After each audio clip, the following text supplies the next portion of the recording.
الحمد للہ رب العالمین والصلاة والسلام علی رسولہ محمد وعلی آلہ واصحابہ اجمعین، اما بعد۔ قال اللہ تعالی اعوذ باللہ من الشیطان الرجیم، بسم اللہ الرحمن الرحیم۔ یا ایہا المدثر قم فانذر وربک فکبر وثيابك فطهر والرزج فاهجر ولا تمنن تستكثر ولربك فاصبر۔ صدق اللہ العظیم۔ معزز سامعین، محترم حضرات، ابھی تک پہلی وحی اور اس سلسلے میں باتیں چل رہی تھی کہ جب آپ صلی اللہ علیہ وسلم پر پہلی وحی نازل ہوئی تو کیا تھی؟ وہ پڑھائی کے بارے میں تھی، اللہ کی معرفت کے ساتھ تعلیم کے بارے میں تھی۔ اور اس پہلے وحی کے بعد سب سے پہلے کس نے سنا نبوت کی زبان سے، اور نبی کی مدد کے لیے کون کھڑی ہوئی؟ تو یہ بات آئی تھی کہ عورت کھڑی ہوئی، اور بعد میں پھر سب سے پہلے عورت ہی کی شہادت بھی ہوئی۔ تو اس میں یہ بات آئی تھی کہ عورتیں بہت ہی اہم حصہ ہیں سماج کو سدھارنے کے لیے اور کسی تحریک کو آگے بڑھانے کے لیے۔ آج ہماری عورتوں میں جو کمزوری اور کوتاہی دیکھنے میں آتی ہے، اس کی بڑی وجہ یہ ہے کہ ہم اپنی عورتوں کو دین کی باتیں نہیں سناتے ہیں، یا ایسا ماحول بن گیا کہ ان کے کان میں دین کی باتیں نہیں پڑتی ہیں۔ خاص طور پر منبر و محراب کے ذریعے سے ان کے کان میں باتیں پہنچنی چاہیے۔ جو ہم نے تلاوت کی آیتیں، یہ آیتیں دوسری وحی ہیں۔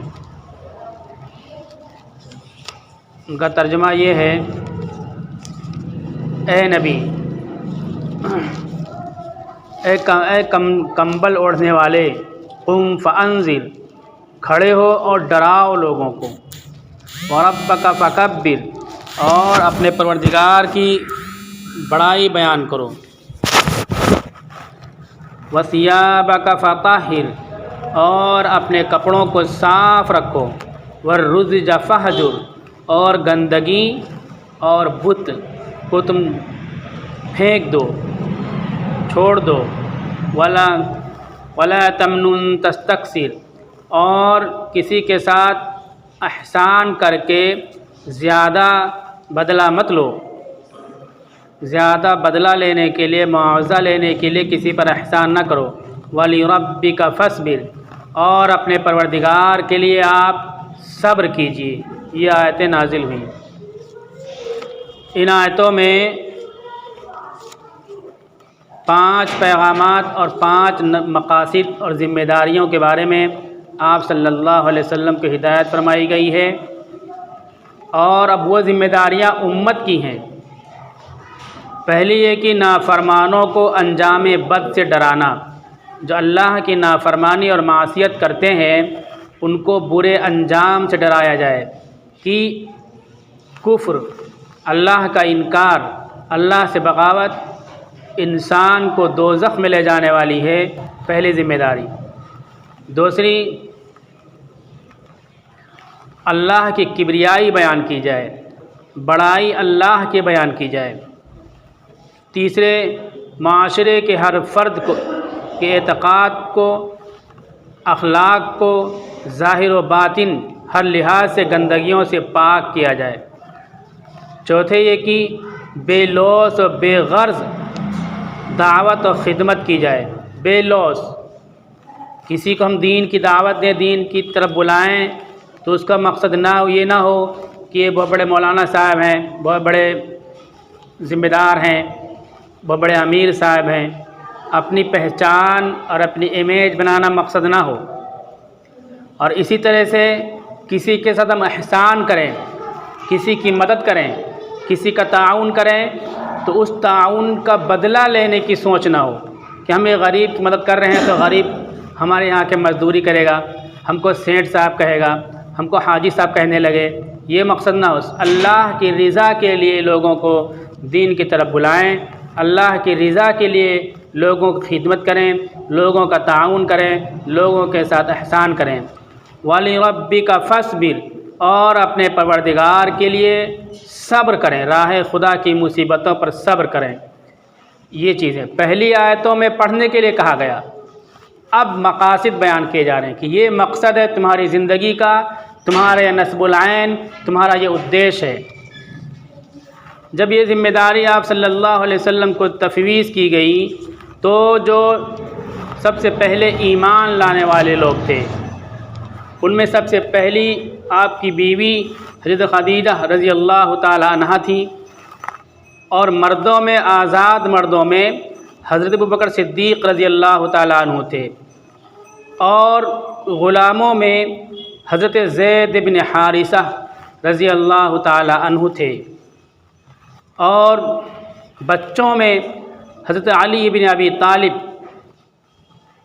عورت، آزاد، غلام، بچے، یعنی سماج کے ہر طبقے کے افراد ایمان لائے پہلی وحی کے بعد اور آپ کے دعوت کے بعد۔ یعنی اسلام کو آگے بڑھانے کے لیے، اللہ کے پیغام کو آگے بڑھانے کے لیے ہر طبقے سے افراد کی ضرورت ہے، اور ہر طبقہ کو اسلام کی ضرورت ہے۔ ہم عورتوں کو نظر انداز کر دیں، غریبوں پسماندہ لوگوں کو، محنت کشوں مزدوروں کو نظر انداز کر دیں، کوئی بھی برادری کا نام رکھ کر کے ان کو نظر انداز کر دیں، بچوں کو نظر انداز کر دیں، تو اسلام آگے نہیں بڑھے گا اور یہ تحریک آگے نہیں بڑھے گی۔ ہر طبقے سے آئے۔ اب اس کے بعد کیا ہوا، ایک جماعت نے اسلام قبول کیا، ان کے نام بھی سن لیں، ان کو السابقون الاولون کہتے ہیں کہ سب سے پہلے ایمان لانے والے۔ ان ناموں کو برکت کے لیے سن لیں، اور اپنے بچوں کا، پوتوں کا، نواسوں کا، رشتہ ناتا جہاں بھی بچے پیدا ہوں ان ناموں پر نام رکھنے کی کوشش کریں۔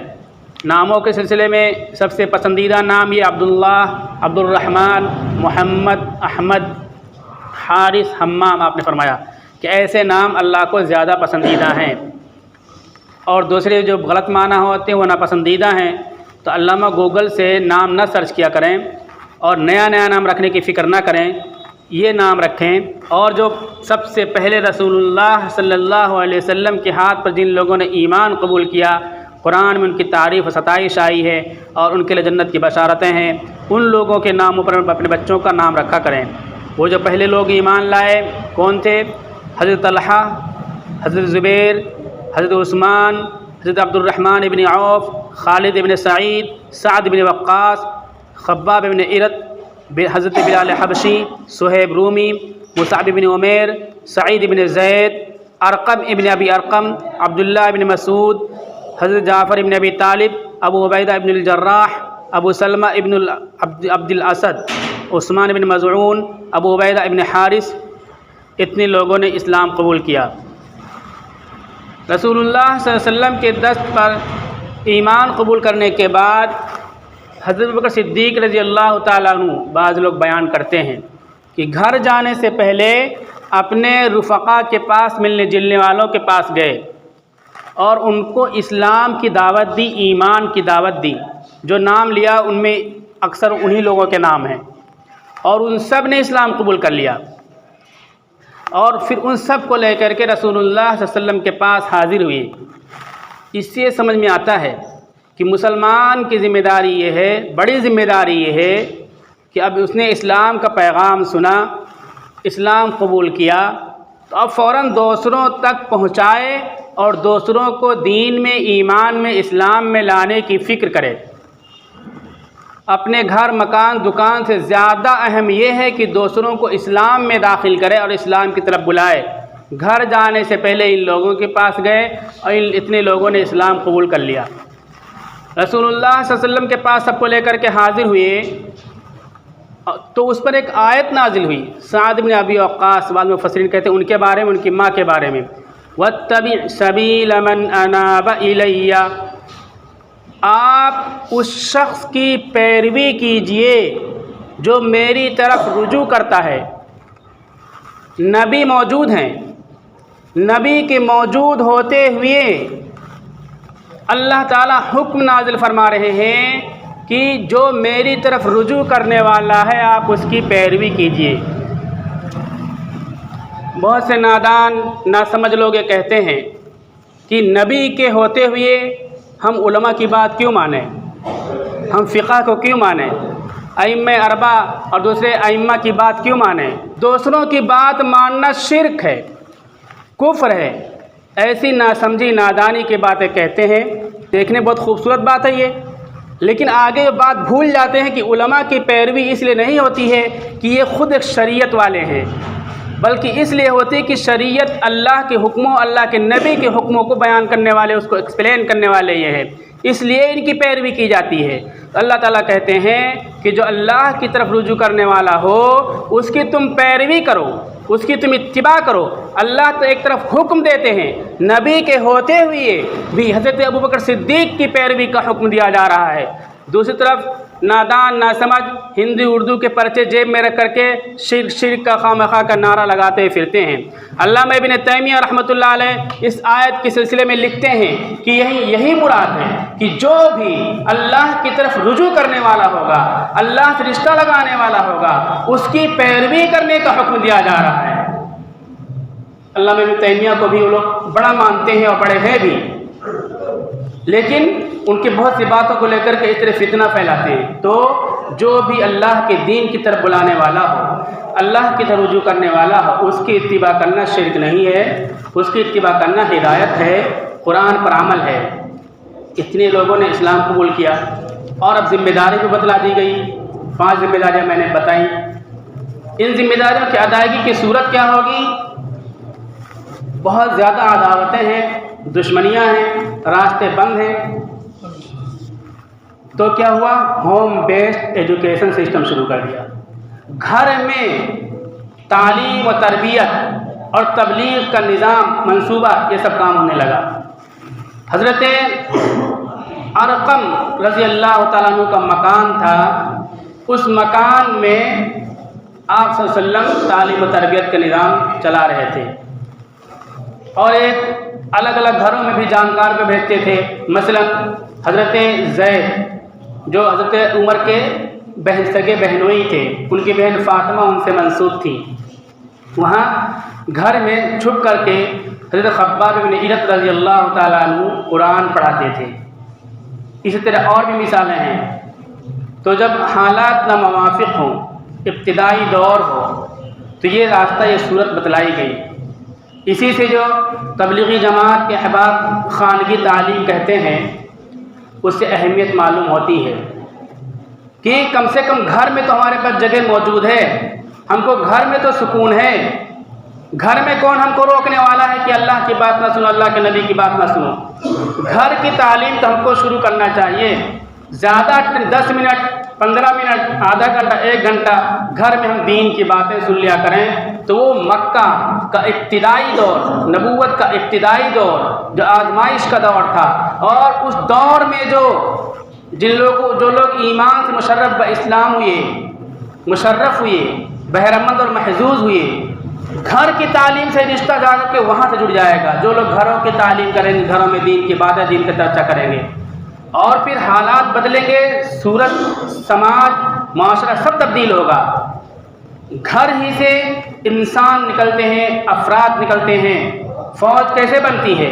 جماعت اور ٹیم کیسے بنتی ہے؟ ایک اس گھر سے آیا، ایک اس گھر سے آیا، ایک اس گھر سے آیا۔ اسی طرح سے گھر کے افراد سے سماج اور معاشرہ بنتا ہے۔ تو گھر کی تعلیم شروع کی۔ اسی میں ایک صحابی تھے حضرت ابو ذر غفاری رضی اللہ تعالیٰ عنہ، انہوں نے حالات کی انکوائری کے لیے اپنے بھائی کو بھیجا کہ ایسا چرچا ہے اور علامتیں ایسی ظاہر ہے کہ خاتم النبیین صلی اللہ علیہ وسلم مبعوث ہو چکے ہیں، جا کے تحقیق کرو، کچھ چیزیں بتائیں کہ یہ دیکھو۔ ان کے بھائی آئے اور دیکھ کر کے واپس گئے، تو ان کی باتوں سے ان کو اطمینان نہیں ہوا۔ یہ خود مکہ مکرمہ میں آئے اور 3 دن تک واچ کرتے رہے، دیکھتے رہے، تجزیہ کرتے رہے۔ اس کے بعد پھر رسول اللہ صلی اللہ علیہ وسلم کے دربار میں دار ارقم میں حاضر ہوئے اور وہاں کلمہ پڑھا، اور پورا یقین ان کو ہوا کہ اللہ کے نبی ہیں۔ اب ان کے لیے اگر مر بھی جاؤ تو جنت، زندہ رہو تو غازی بن جاؤ گے۔ کلمہ پڑھنے کے بعد کعبہ میں آئے اور ببانگ دہل اپنے ایمان کا اعلان کیا، اپنے اسلام کا اعلان کیا۔ چونکہ اسلام اور ایمان کے اعلان پر بہت سخت پہرا تھا، بہت سخت پابندی ہے۔ یہ سب مثالیں اور عملی نمونے آئندہ امت کے لیے پیش کیے جا رہے ہیں کہ ایسے حالات آئیں گے، سخت پہرے ہوں گے، سخت پابندیاں ہوں گی۔ تم کو ان حالات میں کیا کرنا ہے، اپنے ایمان کو کیسے بچانا ہے اور ایمان اور اسلام کو آگے کیسے پہنچانا ہے۔ روس وغیرہ میں کیا ہوا، ایسے ہی حالات آئے تو گھروں میں رہ کر کے، قبروں میں بیٹھ کر کے لوگوں نے قرآن کو یاد کیا اور قرآن کو محفوظ رکھا۔ تو ایسے حالات آئیں گے تو تم کو یہ کرنا ہے۔ لیکن اللہ تعالیٰ جن کو وہ حوصلہ اور ہمت دے کہ جان کی کوئی پرواہ نہ ہو، یہ تو ہر مسلمان کو ہونا چاہیے، لیکن حوصلہ بھی ہونا چاہیے۔ کچھ تحفظات ہوتے ہیں، کچھ مجبوریاں انسانوں کی ہوتی ہیں، بال بچوں کی فکر، دوسری چیزیں ہوتی ہیں۔ حضرت ابو ذر غفاری رضی اللہ تعالیٰ عنہ نے ببانگ دہل اعلان کیا کہ میں نے اسلام قبول کیا ہے اور میں گواہی دیتا ہوں کہ محمد صلی اللہ علیہ وسلم اللہ کے رسول ہیں۔